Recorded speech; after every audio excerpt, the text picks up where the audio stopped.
docente, compañeros y público en general, tengan ustedes muy buenas tardes. En esta oportunidad les voy a explicar o les voy a hablar de un tema muy controversial en el curso de Filosofía del Derecho, de un tema muy importante que es elaborar una propuesta de inconstitucionalidad de las normas jurídicas vigentes basándonos en la distinción y teorías y usos positivistas, diferenciando el realismo jurídico. Para ello vamos a hablar de una propuesta inconstitucional confrontando el positivismo y el realismo, pues esta propuesta fundamenta la tensión entre la aplicación estricta de la moral jurídica y la necesidad de incorporar consideraciones morales o de justicia en resolución de casos complejos de un debate central. Para ello vamos a hablar de teorías positivistas que se centran en el derecho tal y como formalmente son establecidos, su validez, su estructura normativa y su separación de la moral, que el realismo jurídico desplaza el foco hacia el derecho en acción. Pues entre ello vamos a hablar algunos realistas que se ven el derecho como una práctica social y menos como un sistema lógico normativo autosuficiente. Entre ellos vamos a hablar de diferentes pensadores.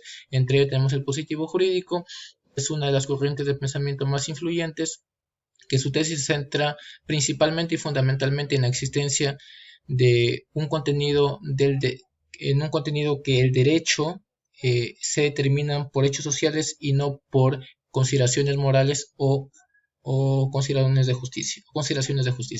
Entre ello vamos a hablar también del positivismo excluyente, pues para Joseph Raps, él distingue o separa la parte moral de la que no es parte del derecho. Para él la moral no tiene que tener ninguna concordancia con el derecho. Para él esto no significa que sea irrelevante, pero para él dice que el derecho debe ser general. También tenemos el positivismo excluyente de Kelsen, que pues para Kelsen es un cambio importante del concepto del derecho, influido por el positivismo jurídico de la época en que vivió. Propuso una concepción normativa y excluyente del derecho, no excluía la moral del derecho, ¿no? Y un ejemplo de ello es que pues lanza su libro de teoría pura del derecho. Pues tenemos el positivismo incluyente de Hart. Para Hart, el derecho es un objetivo externo y la moral es en el ámbito interno de la persona, pues él sí insertaba, ¿no?, a la moral como parte del derecho, pero interno de una persona. El positivismo crítico de Luigi Ferrajoli, pues define el derecho subjetivo como todas las expectativas positivas de las prestaciones o negativas de no sufrir lesiones adscritas a un sujeto o por norma jurídica. Encontramos la crítica del realismo jurídico de Alf Raps, que pues para el realismo jurídico, especialmente en la figura de este pensador o crítico, pues nos dice que él se opone radicalmente al positivismo formalista. Él dice que el derecho no solo es un conjunto de normas, sino va más allá de ello, que para él es un conjunto de hacer efectivas sus sentencias de los jueces, que tienen que tener efectividad al momento de sentenciar en las decisiones judiciales. Encontramos el fundamento de la propuesta inconstitucional de la perspectiva del realismo jurídico y positivismo. Para ello vamos a hablar del realismo jurídico, que pues como ya lo habíamos visto antes, nos enseña Raffs nos enseña que el derecho cobra vida a las decisiones de los jueces, ¿no? Las normas por sí mismas no tienen significado unívoco, pues son los pensadores jurídicos quienes le dan contenido a interpretarlas y aplicarlas, pues las leyes o las normas ya están hechas, sino que cómo la interpretan los jueces al momento de dar una sentencia, ¿no? Para él dice que no se debe dar ninguna sentencia injusta, o si no debe ser cuestionada, ¿no? Encontramos el positivismo crítico para Ferrajoli, que pues él desde una perspectiva, como digo, él desde un punto de vista y perspectiva, decía que pues la norma impugnada no cumple con los parámetros de justicia y la garantía del derecho fundamental es que un ordenamiento constitucional moderno debería asegurar. Pues él aseguraba que el derecho debería ser defendido y el derecho de las personas, el derecho de sí mismo, no debería ser vulnerado. Un caso real en el Perú, pues en el juez y la moral encontramos una sentencia de un tribunal, del Tribunal Constitucional sobre la píldora del día siguiente, que muchos la conocemos, esa píldora, ¿no? En la sentencia 197 de 2023, pues en este caso es emblemático porque el Tribunal Constitucional del Perú tuvo que pronunciarse sobre esta constitucionalidad de la distribución gratuita y el acceso al anticonceptivo oral de emergencia AOE en sus siglas, conocida popularmente como la píldora del siguiente. ¿Qué denunciaban?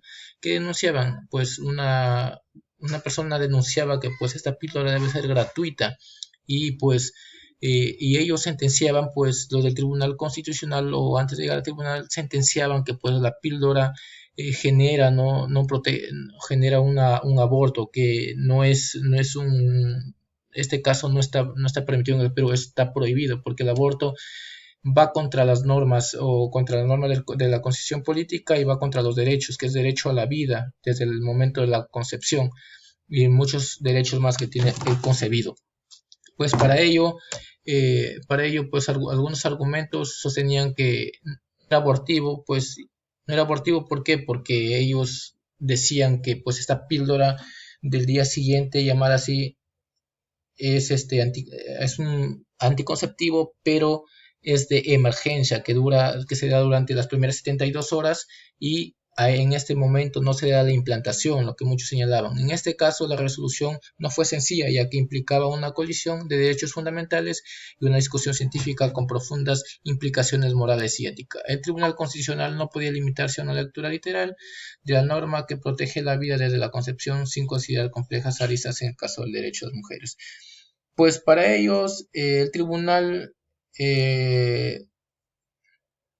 interpretó, no para ellos su sentencia puede darse que pues se dé al mercado, se proporcione, pues porque para ellos no es una pastilla, para ellos no es, claro, para ellos no es abortiva, ¿no?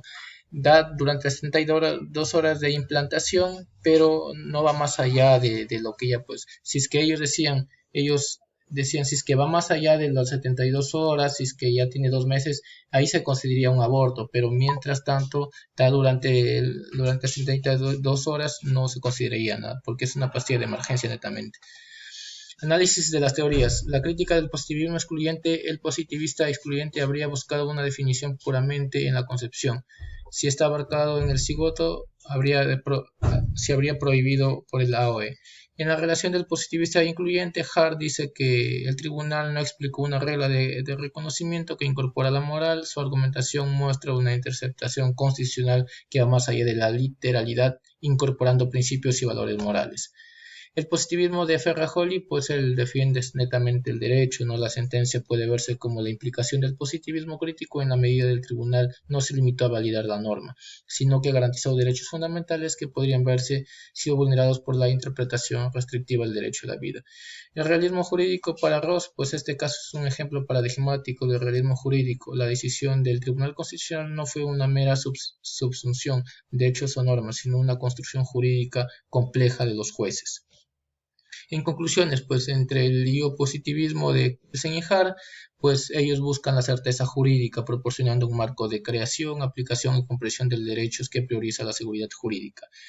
Para positivismo, para Ferrajoli, pues él aboga sobre el derecho garantista, él garantiza el derecho, ¿no? El realismo jurídico de Rawls, pues él enfatiza la eficacia de la realidad social, no recuerda que el derecho es un solo conjunto de normas en los libros, sino que realmente sucede en los tribunales, ¿no?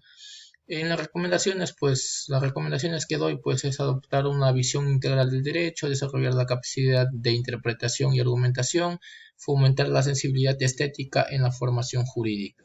Con eso en todo, en cuanto tengo que exponer, les agradezco por su atención y nos vemos en el próximo. Gracias.